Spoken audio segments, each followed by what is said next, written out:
여러분은 여러분의 조국인 대한민국을 얼마나 사랑하시나요? 몇몇 사람들이 헬조선이라 부르는 여러분의 조국은 여러분에게도 헬조선인가요?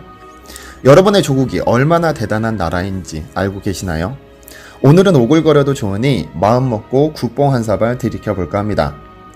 69년 전 대한민국은 일제강점기를 벗어난 지 얼마 지나지 않아 전쟁으로 모든 것을 잃었습니다. 전쟁이 휩쓸고 간 한반도는 모든 것이 망가져 다시는 사람이 살 수 없을 것 같았습니다.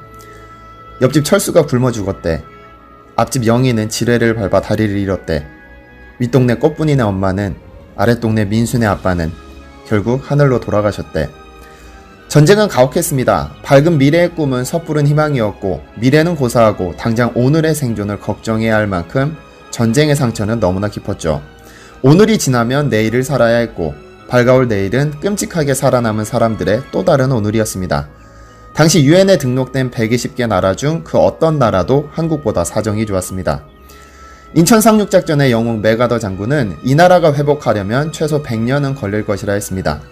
이들에게 꿈은 오늘도 무사히 굶지 않고 살아내는 것이었고 이 배고픔이 내 자식에게 대물림 되지 않기를 바라는 것이었습니다.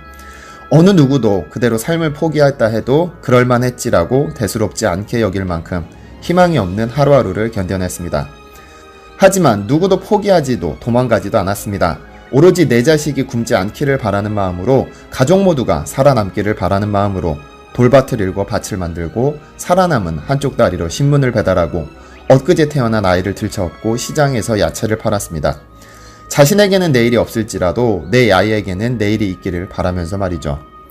당시 유엔에 등록된 국가는 120개국, 1950년대 국민소득은 태국이 220불, 필리핀이 170불이었습니다.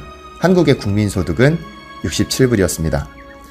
1960년대 박정희 전 대통령은 미국의 방해를 무릅쓰고 같은 분단국이었던 서독으로부터 1억 4천만 마르크, 약 400억 정도의 차관을 들여옵니다.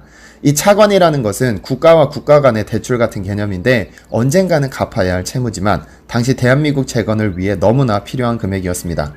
그리고 400억의 대가로 한국의 젊은이들은 광부로, 간호사로, 서독으로 파견됐습니다. 말이 좋아 파견이지 그 7,000명의 월급으로 차관을 갚아나가는 조건이었죠.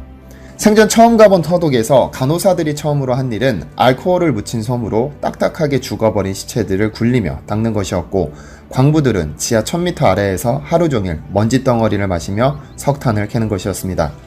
외국인들이 자신의 조국을 위해 목숨 바쳐 일하는 모습에 감동한 서독 대통령은 박정희를 직접 서독으로 초청하기에 이르렀습니다. 당시 박정희가 광부와 간호사들에게 인사를 하려고 예약된 광장은 광부와 간호사들로 가득 찼습니다. 연설에 앞서 애국가를 부르던 그네들은 목이 메여 애국가를 끝까지 부르지 못했고 대통령은 준비해온 연설 원고를 읽지 못하고 꺼이꺼이 한참 동안 눈물만 흘렸습니다. 갑자기 한 광부가 앞으로 뛰쳐나오더니 울면서 부르짖었습니다. 대통령님, 우리는 여기서 죽을 각오로 일하겠습니다. 아니 여기서 죽겠습니다. 무슨 일이든 시키는 대로 하겠습니다. 우리나라를 좀 도와주세요. 그리고 서독 대통령을 향해 큰 절을 올렸고 강당의 모든 사람이 울면서 엎드려 절했습니다. 호텔로 돌아가는 차 안에서 눈물을 멈추지 못하는 박정희의 손을 꼭 잡으며 위북해 대통령이 말했습니다. 우리가 돕겠습니다. 현재 농협중앙의 안성목장은 그때 서독 대통령이 보내준 200두의 젖소와 장비, 건물을 원주해서 만들어진 산물입니다. 이 목장을 기틀 삼아 낙농산업이 발달하고 식생활이 개선되고 산업화의 기틀을 다지게 됐습니다. 결국 한국의 근대 산업화는 1960년대 서독으로 파견된 강부와 간호사의 피, 땀, 그리고 눈물로 이뤄낸 결과입니다. 우리의 젊은 어머니와 아버지들은 낯선 땅 서독에서 죽도록 일만 하다 쓰러져 갔지만 그들이 없었다면 현재의 대한민국은 없었을 것입니다. 1964년 월남전 파병은 한국의 경제를 회복하는 마중물이 되었습니다. 미국과 북부 베트남의 전쟁에서 미국이 위기에 처하자 박정희에게 베트남 파병을 요청했고 그 대가로 정권 지지와 원조를 보장했습니다.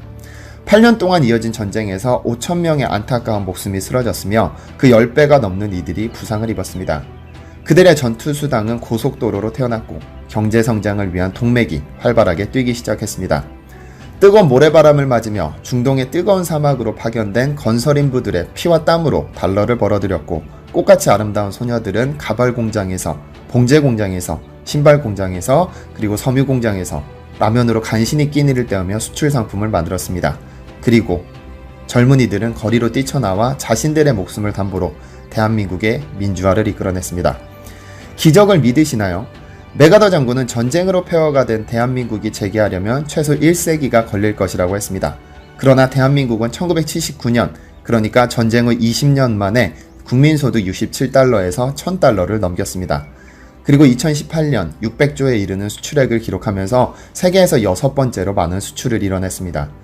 전쟁 후 불과 20년 만에 국민소득 76달러에서 1만 달러를 넘어 70년 만에 3만 달러를 넘어섰고 세계 6위의 수출대국이 되었으며 세계 10위권의 경제력을 가진 나라가 바로 대한민국입니다.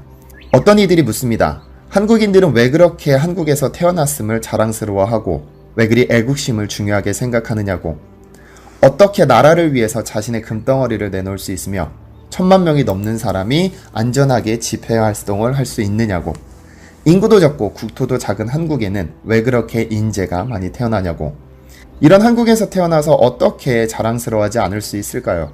최단기간의 가난에서 벗어난 것이 아니라 자신의 조국을 위해 몸바친 그분들이 이룬 국가를 어떻게 자랑스러워하지 않을 수 있을까요? 시청해주셔서 감사합니다.